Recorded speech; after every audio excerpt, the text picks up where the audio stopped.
What are we going to do about South Africa as part of AGOA? Well, I mean, South Africa is clearly not America's friend. That's correct. We've had some conversations with the South Africans when it comes to trade, and again, there are a lot of kind of foreign policy issues that I don't get into with South Africa. But when it comes to trade, they have a lot of barriers. Not just tariff, but non-tariff barriers, etc.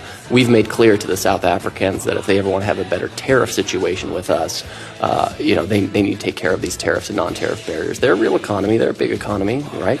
They have an industrial base, they have an agricultural base. They should be buying things from the United States. But if you extend AGOA for 1 year without reforming it, that's going to benefit South Africa, right?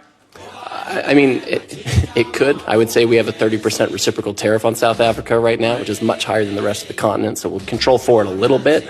But I think South Africa is a unique case. I agree with you, if that's your point. Don't you think we ought to separate South Africa and AGOA?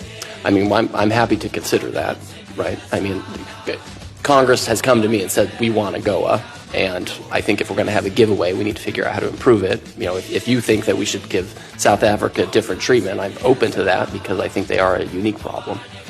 Well, they're a unique problem for America. Correct. I mean, they're our enemy right now. I mean, they're buddies with all of our enemies, and they've been very critical of the United States. That's exactly right, and that's why they're actually treated in a much different way. Most of the African continent, sub-Saharan Africa, has just a 10% tariff, and South Africa has a 30%.